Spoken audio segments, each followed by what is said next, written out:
6월 1일 주만나 큐티 시작하도록 하겠습니다. 먼저 기도하시겠습니다. 자비로우신 하나님 아버지, 새로운 달 6월을 허락하여 주시옵시고 또 무더위 가운데지만 하나님 말씀 앞에 서게 하시니 감사드립니다. 주님, 이 나라를 위해서 기도합니다. 하나님, 6월에 선거가 있는데 적재적소한 곳에 합당한 지도자들이 세워지기를 원합니다. 이 땅이 주님의 뜻 안에서 굳건히 서는 은혜를 허락하여 주시옵소서. 성도들의 가정을 돌보시고 평안과 믿음을 더해 주시며 고요하고 단장한 중에 신앙생활 할 수 있도록 또 나라와 교회를 위해 기도하는 우리 처음교회 되게 하여 주시옵소서. 말씀을 대하는 이 시간이 하나님 앞에 예배가 되기를 원하고 예수님의 이름으로 기도드리옵나이다. 아멘. 오늘 함께 하실 말씀은 사무엘상 16장 14절로 23절 말씀입니다. 여호와의 영이 사울에게서 떠나고 여호와께서 부리시는 악령이 그를 번뇌하게 한지라. 사울의 신하들이 그에게 이르되, 보소서, 하나님께서 부리시는 악령이 왕을 번뇌하게 하온즉 원하건대 우리 주께서는 당신 앞에서 모시는 신하들에게 명령하여 수금을 잘 타는 사람을 구하게 하소서. 하나님께서 부리시는 악령이 왕에게 이를 때 그가 손으로 타면 왕이 나으시리이다. 나를 위하여 잘 타는 사람을 구하여 내게로 데려오라.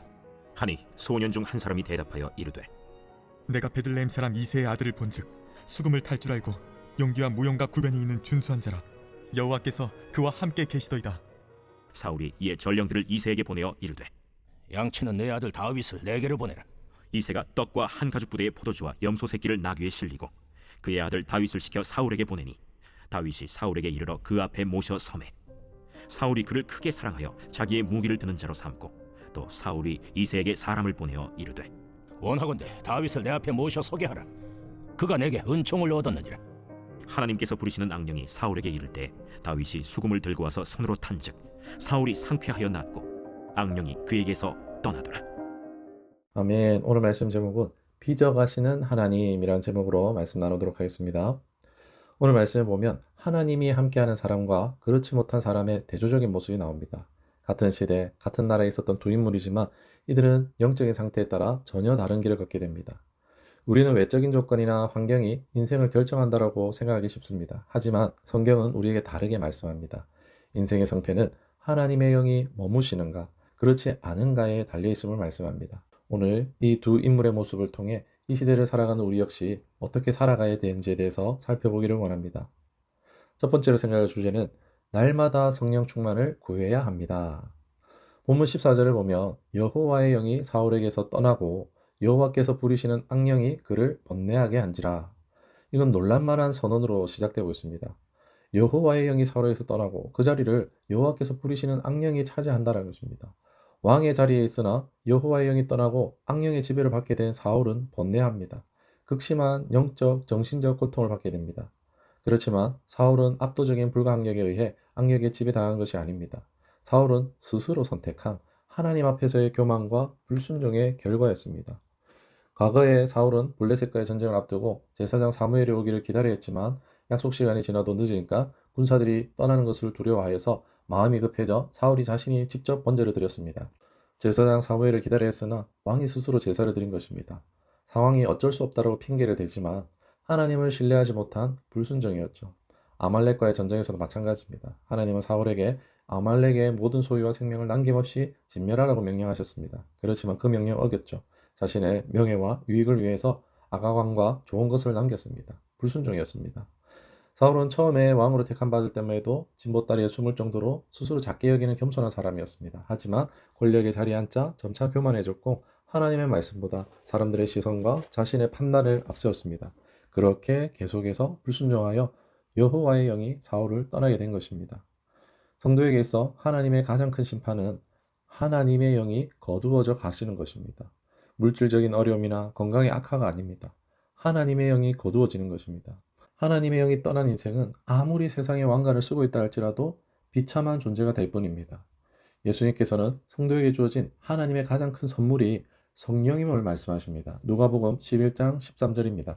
너희가 악할지라도 좋은 것을 자식에게 줄 줄 알거든 하물며 너희 하늘 아버지께서 구하는 자에게 성령을 주시지 않겠느냐 하시니라.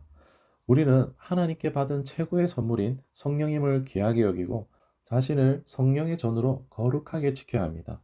내 뜻과 내 고집을 내려놓고 하나님의 세미한 음성에 순종하며 날마다 성령 충만을 구해야 합니다. 성령의 인도하신 가운데 살아가는 것이 가장 큰 축복된 인생임을 우리가 꼭 기억하기를 소망합니다. 두 번째로 은사의 원천인 하나님의 영을 귀하게 여겨야 한다는 것입니다.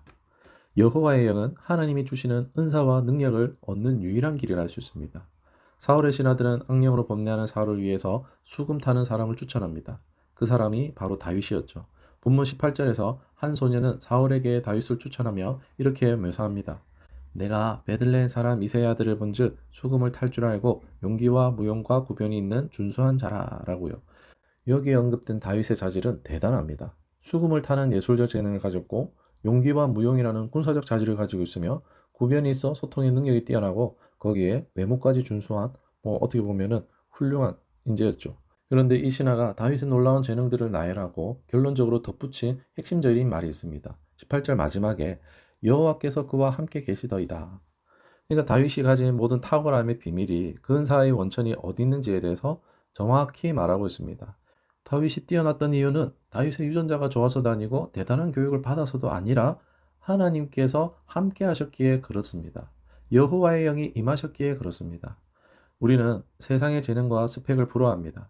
하지만 하나님의 영이 떠난 사울의 재능은 아무런 쓸모가 없는 껍데기가 되었고 하나님의 영이 함께 하신 다윗의 재능은 나라를 구하고 왕을 치료하는 무기가 되어졌습니다. 성도는 여호와의 영을 의지해 살아가며 그 가운데 주어지는 은사들을 통해 뛰어난 능력을 갖습니다. 여호와의 영이 하나님이 주시는 은사와 능력을 얻는 유일한 길임을 기억하며 귀하게 여기고 늘 함께 하시길 소망합니다. 마지막 세 번째로 삶의 모든 자리에서 하나님께 빚어져야 한다는 것입니다. 다윗을 보내라는 말에 이새는 선물과 함께 다윗을 사울에게 보냅니다. 사울은 왕궁에 들어온 다윗을 사랑하게 되어 자신의 무기 드는 자로 삼습니다. 그리고 사울은 이새에게 다윗을 계속해서 자신을 위해 일할 수 있도록 곁에 두게 해달라고 요청합니다. 다윗은 이미 사무엘을 통해 이스라엘의 차기 왕으로 기름 부음을 받았습니다. 그런데 그런 그가 현직 왕인 사울의 발치에서 그의 무기를 들고 그가 괴로워할 때 수금을 연주하는 종의 자리에 있습니다. 자신이 곧 왕이 될 텐데 굳이 불안정한 왕 밑에서 이런 수고를 해야 하나 생각하며 불평할 수도 있겠죠. 하지만 이 모든 과정은 하나님의 거대한 섭리와 계획 가운데 있었습니다. 하나님께서는 다윗을 가장 안전한 방식으로 왕궁으로 인도하십니다. 시골 목동이었던 다윗이 국가의 정치, 외교, 군사의 중심지인 왕궁에서 그 문화를 배울 수 있게 하신 것입니다. 최고의 왕세자 교육을 형직 왕의 최측근 자리에서 받게 하신 것입니다. 또 하나님은 다윗이 평소에 신실하게 갈고 닦았던 재능을 사용하셨습니다. 다윗이 들판에서 홀로 양을 치며 하나님을 찬양하기 위해 탔던 수금 연주가 왕의 고통을 치유하는 도구로 쓰이게 될지 다윗은 전혀 예상하지 못했을 것입니다. 하나님께서는 결코 우리를 아무런 준비도 없이 삶의 현장으로 던지지 않으십니다. 우리가 처해 있는 가정, 학교, 일터에서 때로는 이해할 수 없는 고난과 낮아짐의 자리 속에서 하나님은 우리를 빚어가고 계십니다. 지금 나에게 맡겨져 있는 일이 별 볼 일 없는 일처럼 느껴지십니까? 초라해 보이십니까? 다윗처럼 묵묵히 하나님을 바라보며 자신에게 주어진 일에 최선을 다할 수 있기를 소망합니다. 우리가 처한 모든 상황은 나를 하나님의 사람으로 연단하시고 하나님의 뜻에 합한 도구로 만들어 가시는 하나님의 거룩한 손길을 좀 믿습니다. 모든 성도가 그 인도하심에 묵묵히 순종하여 아름답게 빚어지기를 주님의 이름 축원합니다. 오늘 우리는 하나님의 영이 떠난 자의 비참함, 또 반대로 하나님의 영이 함께 하시는 자의 탁월함과 하나님이 준비시키심을 동시에 보았습니다. 인생의 진짜 위기는 환경의 위기가 아닌 영적인 위기임을 기억하기를 바랍니다. 하나님이 함께 하실 때 우리의 일상은 사명의 자리가 되고 우리가 가진 작은 재능은 하나님의 나라를 세우는 위대한 은사가 될 것입니다. 오늘도 내 생각과 욕심을 내려놓고 성령의 충만함을 구하기를 원합니다. 모든 성도가 주님의 허락하신 삶의 자리에서 불평하기보다 나를 가장 아름답게 빚어가시는 하나님의 손길을 신뢰하며 묵묵히 순종의 길을 걸어갈 수 있기를 주님의 이름 축원합니다. 말씀 생각하시면서 기도하도록 하겠습니다. 사랑의 하나님 아버지, 오늘 말씀 통해 우리의 인생의 진정한 위기가 환경이나 조건이 아니라 영적인 상태임을 깨닫게 하시니 감사드립니다. 성령께서 우리와 늘 함께 하시며 우리의 작은 재능과 삶의 자리를 하나님의 나라를 세우는 귀한 도구로 사용하시기를 소망합니다. 주님, 우리가 불평하지 않고 묵묵히 주님의 손길을 신뢰하며 순종하게 하시고 날마다 성령 충만을 구하며 살아가게 하여 주옵소서. 우리의 가정과 교회와 일터가 하나님의 영광을 드러내는 삶의 현장이 되기를 원하고 우리 구주 예수 그리스도의 이름으로 기도드리옵나이다. 아멘.